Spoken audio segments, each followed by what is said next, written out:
d'une nouvelle catastrophe nucléaire. Hier, on parlait d'accident, mais pas de catastrophe nucléaire. Est-ce qu'on en est sûr, Dominique Voynet? Alors non, on n'en est pas sûr. Et le communiqué de l'ambassade de France au Japon se garde bien de trancher, même s'il souligne que les autorités japonaises continuent à espérer que le premier scénario se réalisera. On est face à une catastrophe importante, une catastrophe industrielle. Nous ne savons pas encore jusqu'où elle sera nucléaire. Mais ce qui est sûr, c'est que personne ne peut s'aventurer à prédire que les choses tourneront bien. Nous savons que le Japon a un niveau de compétences industrielles et scientifiques tout à fait comparable au nôtre. Nous savons que le niveau de sûreté dans les installations japonaises est très comparable au nôtre aussi. Et nous pouvons donc espérer que toutes les énergies et que tous les moyens sont mobilisés pour éviter le pire. Mais on voit bien aussi en temps réel pratiquement l'inquiétude, l'angoisse même des autorités japonaises qui se dessinent sur les traits épuisés du Premier ministre. Il n'en sait probablement pas beaucoup plus que nous à cette heure. Madame le ministre, vous étiez hier plutôt rassurante. Est-ce que vous révisez vos observations sur ce risque de catastrophe nucléaire? Je l'ai dit hier, je le redis aujourd'hui, nous n'avons pas toutes les informations nécessaires pour avoir une analyse complète de la situation. Sur la base des informations dont nous disposons, il y a des pannes de systèmes de refroidissement dans plusieurs centrales et dans certaines d'entre elles, ces pannes entraînent des montées en pression dans les réacteurs. Montée en pression qui a emmené des relagages radioactifs dans l'atmosphère. Nous ne savons pas exactement, nous ne les avons pas mesurés, nous n'avons pas les chiffres sur ces relagages, nous ne savons pas exactement quelle est leur importance, mais le vrai enjeu, c'est dans des réacteurs qui auraient éventuellement commencé à entrer en fusion, est-ce que ça peut exploser? Que l'enceinte de confinement tient ou ne tient pas? Bon, les autorités japonaises nous disent l'enceinte de confinement tient. Si l'enceinte de confinement tient, on est dans un accident nucléaire très grave, puisqu'il y a des relargages, mais qui néanmoins reste contenu. Si l'enceinte de confinement ne tient pas, on est dans une catastrophe nucléaire. Et là, c'est de type Tchernobyl. Aujourd'hui, les choses ne sont jamais comparables. Tchernobyl, il n'y avait pas d'enceinte de confinement. Mais aujourd'hui, ce que nous disent les autorités japonaises, c'est que l'enceinte de confinement tient. Ce qui explique les informations, si vous voulez, que nous répercutons à notre tour. Mais vraiment, j'insiste, nous n'avons pas toutes les informations nécessaires pour avoir une analyse complète de la situation. Justement, Christophe parlait de Tchernobyl, et c'est peut-être le moment de préciser les choses. Si, malheureusement, il devait y avoir une explosion dans des réacteurs, qui n'est pas, c'est une issue qui n'est pas totalement à exclure, pourquoi ce ne serait pas Tchernobyl? Dominique Voynet. Alors, deux choses. D'abord, ce qui est nucléaire aujourd'hui, ce qui relève de l'accident nucléaire, c'est la fusion du cœur. Elle est très probable sur la première tranche de la centrale de Fukushima, excusez-moi. Elle est aussi probable sur la troisième tranche. On sait que d'autres tranches ont des problèmes de refroidissement, mais on n'a pas beaucoup d'informations. Une explosion nucléaire n'est pas certaine. Pour l'instant, ce qu'on a vu, c'est l'explosion d'un bâtiment, d'une enceinte, avec un relargage qui semble avoir été dirigé. À Tchernobyl, on a perdu totalement le contrôle. Cela dit, on est bien face à une catastrophe nucléaire et un accident très grave. Alors, on l'a dit hier, niveau 4, niveau 5 sur l'échelle INES. Sur 7, il est probable que ce sera réévalué à la hausse dans les jours qui viennent. Alors Nathalie Kosciusko-Morizet, quand même, ce qui finalement peut être le plus inquiétant, c'est l'incertitude dans laquelle on se trouve. On a le sentiment qu'il y a là quelque chose qu'on n'arrive plus vraiment à maîtriser. Je crois qu'il y a une ambiguïté sur le mot explosion. Il y a eu, je le disais, du fait de la surpression dans le réacteur, des relargages de vapeur radioactive et du fait du début de fusion dans un réacteur, probablement, ces relargages contenaient de l'hydrogène. L'hydrogène, quand elle entre au contact de l'air, explose.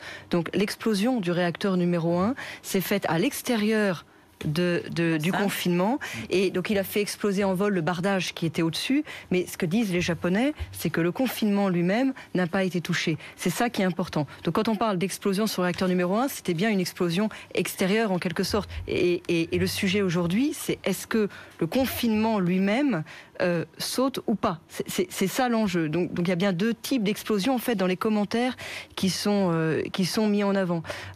Maintenant, est-ce que nous pouvons être satisfaits de notre niveau d'information? Non. Nous insistons beaucoup auprès de l'Agence internationale de l'énergie atomique pour avoir plus d'informations.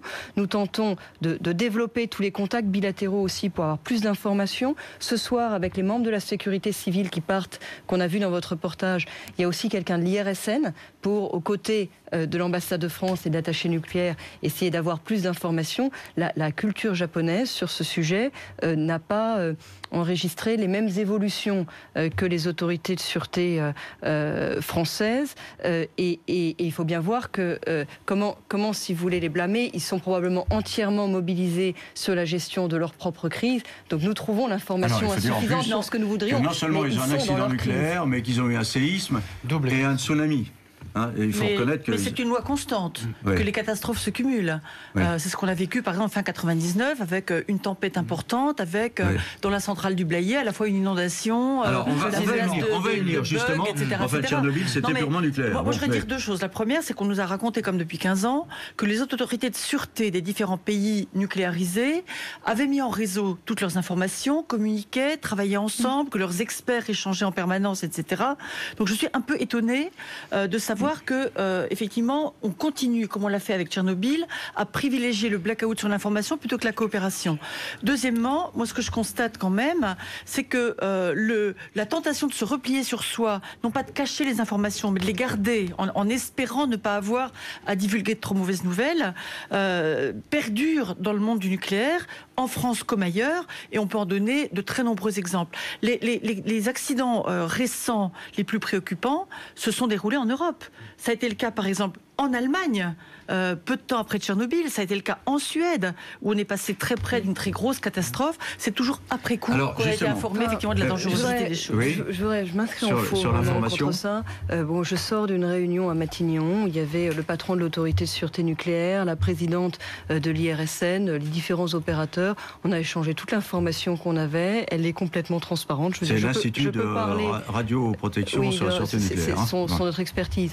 Je peux parler de tout ce qui s'est dit à cette réunion. Le problème principal étant que nous n'avons pas toutes les informations que nous voudrions du côté des Japonais. Je pense qu'il y a là problème culturel malgré tout, c'est-à-dire que notre système qui a évolué depuis plusieurs années, Dominique Voynet le sait bien, et qui est plus transparent qu'il l'a été, notre système de l'autorité de sûreté nucléaire qui veut que par exemple dès qu'il y a un incident dans une centrale, même s'il est considéré comme minime par l'opérateur, il soit rapporté à l'ASN, l'autorité de sûreté nucléaire, et c'est elle qui décide s'il a une importance et qu'il soit immédiatement communiqué au public. Ça c'est quelque chose qui n'existe pas au Japon. Mais j'insiste, je pense qu'il est difficile dans notre situation de blâmer les Japonais. Ils ont fait face à un tremblement de terre, ils ont fait face à un énorme tsunami, on voudrait plus d'informations, mais c'est vrai qu'ils doivent être complètement mobilisés sur leur crise. Attendez. Oui, juste un dernier mot, parce qu'après il faut qu'on passe à un autre chapitre, mais bon, sur l'information, on sent que vous pensez que c'est pas encore transparent. L'heure n'est pas à la polémique, et je pense que le rôle, effectivement, des autorités japonaises n'est pas facile, celui de la ministre de l'écologie française non plus. Et d'ailleurs, ça se passe un peu loin, on a plus de liberté pour commenter, donc... on va y venir. Mais pour ce qui concerne l'autorité de sûreté nucléaire, c'est une autorité administrative indépendante. Elle ne l'est pas assez, à mon sens, encore à l'égard des exploitants, même si les choses s'améliorent. Oui, s'il vous plaît. Je n'arriverai pas à le dire.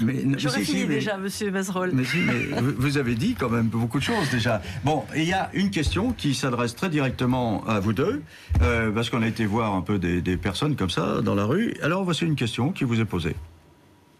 Bon, en fait, moi je suis français et j'ai entendu parler donc de la catastrophe qui s'est produite au Japon, et je me demande si en France on a hexagonal, on a le même risque d'événement. Alors, les centrales nucléaires sont dimensionnées pour résister aux risques naturels sur le territoire sur lequel elles sont implantées. Donc la façon dont on fait, par exemple en France, c'est qu'on prend en compte le risque tremblement de terre, le risque inondation, et puis on regarde le risque millénal, on met une marge et on dimensionne, on conçoit la centrale pour qu'elle puisse... Alors, le risque millénal, c'est qu'est-ce qui s'est passé dans les 1000 dernières années, en fait. Qu'est-ce qui s'est passé de mémoire d'homme sur cet endroit-là. Donc, je prends un exemple, la centrale de Fessenheim, dans l'Est. Bon, le tremblement de terre, le dernier dont on se souvient le plus grand, dans le coin, c'est le tremblement de terre de Bâle, 1356. Il est évalué à 6,2 sur l'échelle de Richter. C'est-à-dire qu'on peut évaluer des séismes qui se sont passés. Oui, il y a des techniques auparavant. d'évaluation. Et il est évalué à 6,2 sur l'échelle de Richter. On prend une marge qui est de 0,5 et la centrale de Fessenheim, elle est conçue pour résister à un tremblement de terre de 6,7. Je finis. Ces choses sont parfois aussi réévaluées et remises à jour. Si vous prenez la tempête de 1999, il y avait eu un problème dans la centrale du Blayais, qui a été inondée. Oui, la centrale du Blayais, qui est dans l'estuaire de la Gironde, on s'est rendu compte à cette occasion-là qu'elle avait été bien conçue pour le niveau d'eau. En revanche, il n'avait pas été prévu qu'il puisse y avoir une telle hauteur de vague si le vent soufflait dans la direction du Blayais. Et donc, après la tempête de 99, les hauteurs de digues au Blayais ont été remontées de plusieurs mètres et ça a donné lieu à un retour d'expérience sur l'ensemble des centrales françaises sur lesquelles il y a eu un certain nombre d'améliorations vis-à-vis du risque inondation. Je finis. Tout accident nucléaire donne lieu à retour d'expérience. Là, le Premier ministre nous a d'ores et déjà demandé de prévoir, quand on aura tous les éléments, sauf qu'on sait que c'est toujours difficile de prévoir. Et vous avez vous-même mentionné la centrale du Blayais, moi j'ai vécu l'opacité et la réticence avec laquelle les autorités de sûreté et l'exploitant transmettaient au fil de l'eau leurs informations au ministre en charge, et c'était vrai à l'égard du ministre de l'Industrie comme à l'égard de la ministre de l'Environnement.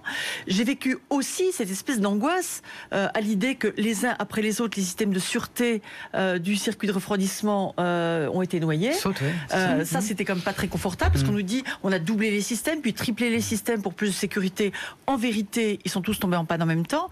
Et surtout, une fois que l'accident nucléaire a eu lieu, encore heureux qu'on fait un retour d'expérience, sauf que dans certaines situations, c'est trop tard. Ça va être très sympathique pour les Japonais, je leur ai dit ne vous inquiétez pas, on va faire un retour d'expérience. En vérité, au Blayais, on est passé assez près d'une catastrophe plus importante qu'on ne l'avait au départ imaginé. Un point, quand on évoque le risque avant la survenue de la catastrophe, on est volontiers caricaturé et même ridiculisé. Rappelez-vous évidemment ces ricanements quant au risque de percussion d'un avion sur une centrale nucléaire. C'était avant novembre 2001 aux États-Unis. Après, on a installé des missiles Crotale à proximité du site de Lagg. Parce qu'on s'est rendu compte, en fait. Parce qu'on s'est rendu compte que cette usine était quand même très vulnérable. Madame, attendez, sur la transparence. Il y a juste un mot. Attendez, le monde du nucléaire n'a pas été parfait sur la transparence. Là, je veux dire, parce que c'est lié avec le nucléaire militaire fait de très fort. Les origines du nucléaire font que le monde du nucléaire n'a pas été parfait dans sa construction sur la transparence. Ceci dit, là où je m'inscris en décalage par rapport à Dominique Voynet, c'est que je pense qu'il a beaucoup progressé et que le système de l'autorité de sûreté nucléaire qui fait que l'opérateur est obligé de dire si s'est passé quelque chose, même si lui considère que c'est pas grave, et c'est l'autorité qui décide si c'est grave ou pas, je pense que c'est un bon système. Mais moi j'en conviens qu'il a progressé et je pense ne pas y être pour rien. Alors, moi je suis sûre que vous y êtes pour quelque chose. On va clore le chapitre sur l'information, on va aborder un autre chapitre dans un instant, de savoir si, après tous ces enseignements, et puisqu'on ne prévient jamais suffisamment, est-ce qu'il faut arrêter avec le nucléaire? Auparavant, juste un point avec Rachid Embarki sur la dernière situation au Japon. Et d'abord, c'est 2 alertes dans 2 autres centrales nucléaires japonaises, Olivier. Un niveau anormalement élevé d'abord de radioactivité a été relevé à la centrale d'Oganawa.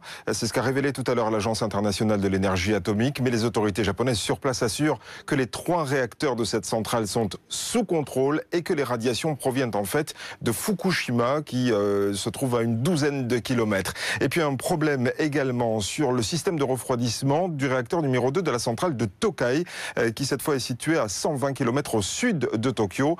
Le système de secours se serait mis en route, affirment les autorités. La situation reste aussi critique évidemment à Fukushima où un 2e réacteur menace toujours d'exploser. Pourtant, la population est toujours sur place.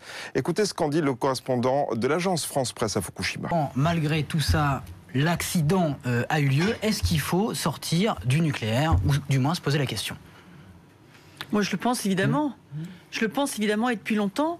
Simplement, je crois que le moment n'est pas forcément optimal pour avancer des mesures radicales parce qu'on nous accuserait de vouloir exploiter une catastrophe qui est une catastrophe terrible.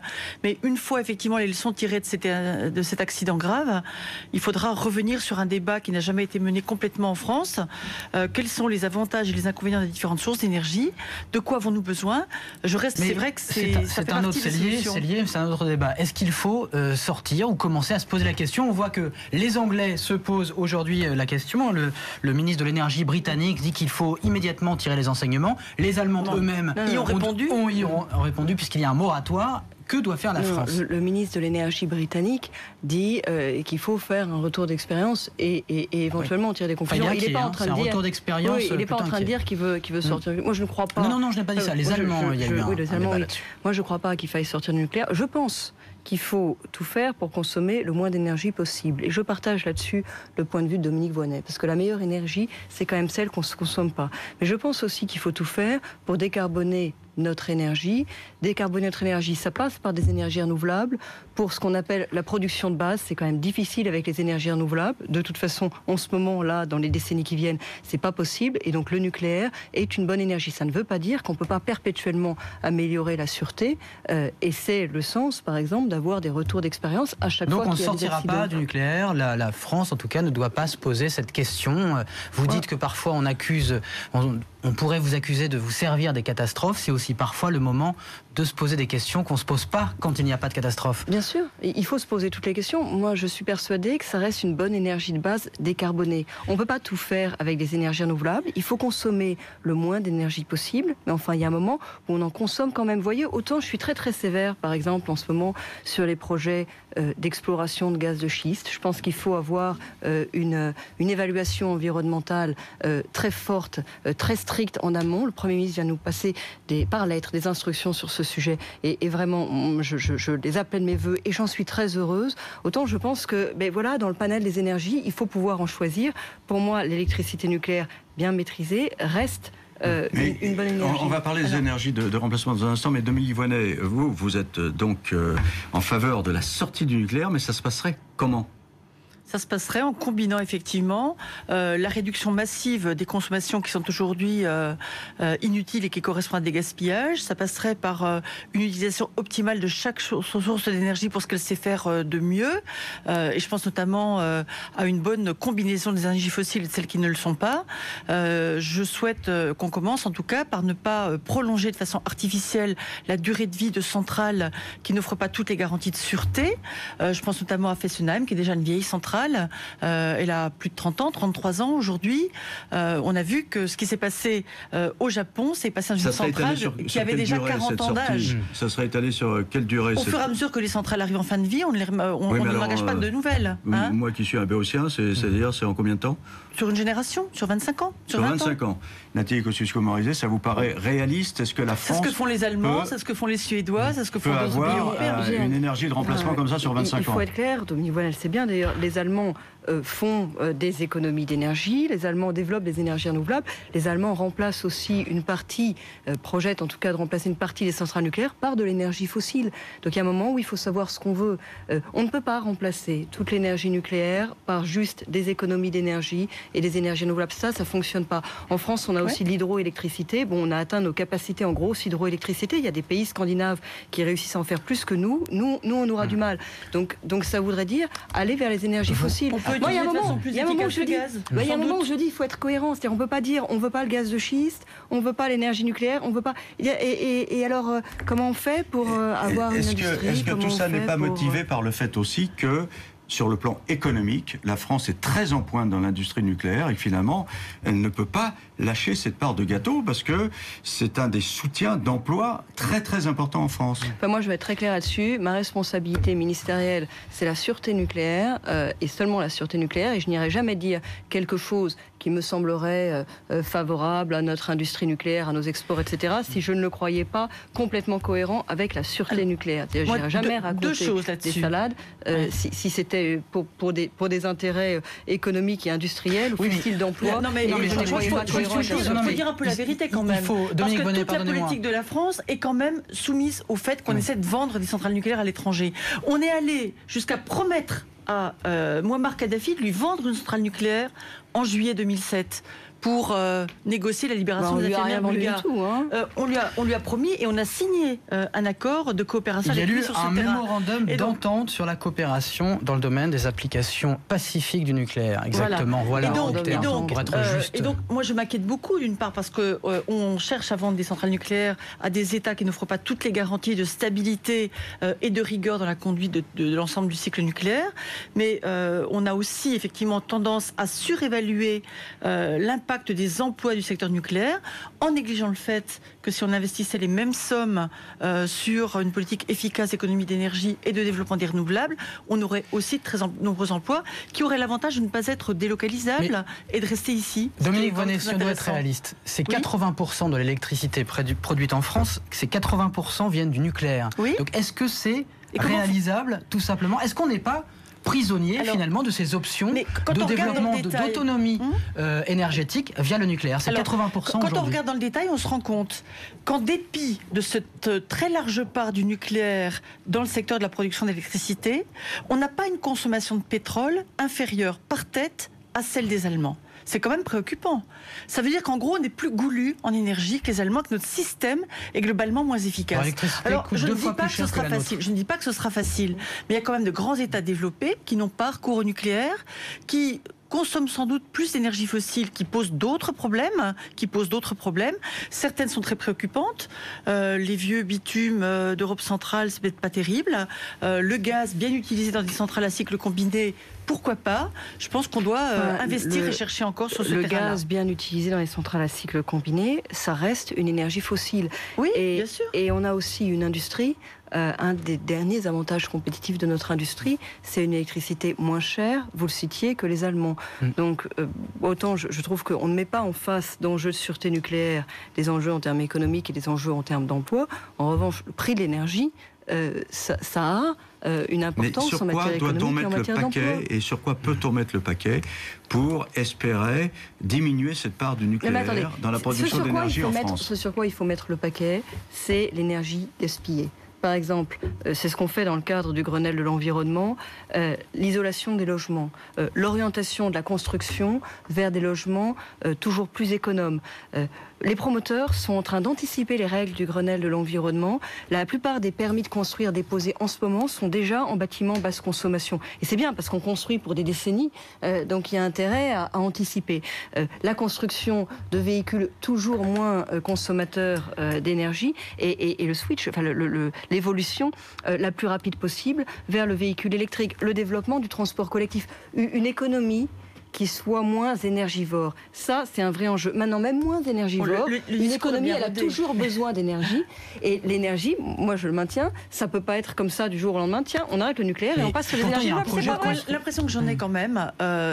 Nathalie Kosciusko-Morizet et moi-même faisons partie peut-être des 200, 300, 500 personnes qui s'intéressent vraiment à ces questions en France et qui mènent le débat de façon un peu conflictuelle et toujours riche en tout cas, dans des cercles assez fermés. Mais en vérité, la quasi-totalité des parlementaires, qu'ils soient députés ou sénateurs, ne connaissent rien à ces questions. C'est l'Office parlementaire d'évaluation des choix scientifiques et technologiques, avec quelques rapporteurs, toujours les mêmes. On retrouve les mêmes noms. Jean-Yves Le Déaut, Christian Bataille, Henri Revol, ou autrefois Robert Gallet, par exemple, qui était le spécialiste, qui signe tous les rapports consacrés au nucléaire et qui entraînent l'adhésion de leur groupe aux conclusions qu'ils leur proposent. De quoi est-ce qu'on a besoin pour choisir? D'un débat démocratique. Donc ce que vous dites, c'est quoi? C'est que une poignée de personnes décident de l'avenir de la politique énergétique. Peut-être les Français ont-ils besoin qu'on leur dise enfin la vérité? Ce sera à eux d'arbitrer. Il y a des risques, effectivement. Vous voulez un référendum? Je souhaite qu'on puisse avoir un vrai débat sur l'énergie, conclu par un référendum. Je suis prête à le perdre, d'ailleurs, c'est pas le souci.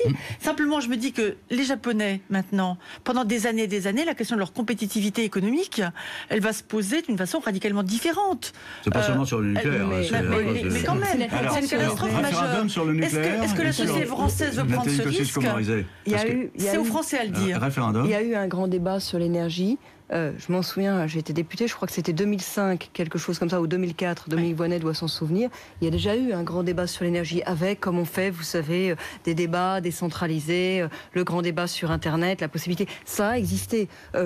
On peut toujours en refaire un, mais ça a existé. Il faut bien voir que la seule énergie qui ne pose aucun inconvénient, c'est celle qu'on ne consomme pas. Et pour moi, les conclusions du débat, elles seront aujourd'hui les mêmes qu'en 2005. La seule énergie qui ne pose aucun inconvénient, c'est celle qu'on ne consomme pas. À partir du moment où on en consomme, elles ont toutes les inconvénients. Et pour l'énergie de base, moi je reste persuadée que l'énergie nucléaire, qui est une énergie décarbonée, est une énergie intéressante. Comme il nous reste 4 minutes, je voudrais... Elle est en partie décarbonée. C'est une énergie de base, comme vous l'avez dit. Et donc on a besoin dans les pics de consommation de mettre en service des installations qui, elles, sont extrêmement Il nous reste 4 minutes et je voudrais qu'on parle d'un autre sujet, mais qui a trait aux événements. Et il ne faut quand même pas oublier qu'on a eu tsunami au Japon, et on a trouvé quelqu'un qui pose cette question. Vous pensez, Madame la Ministre, que la France s'est bien préparée pour faire face à ce genre de catastrophe climatique ?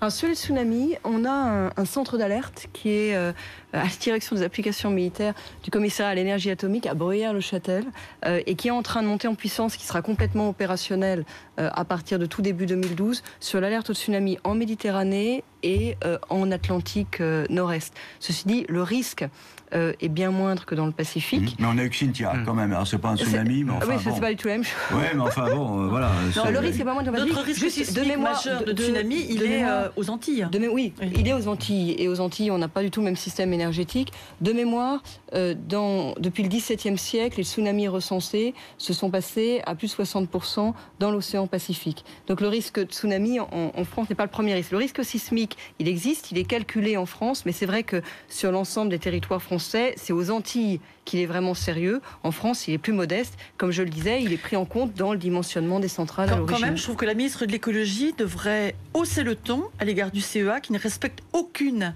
des préconisations de l'autorité de sûreté nucléaire pour la mise aux normes antisismiques des installations de Cadarache. Ça fait des années que ça dure. L'atelier plutonium de Cadarache a été fermé pour ce motif-là. C'est moi qui l'ai fait, donc je m'en souviens bien.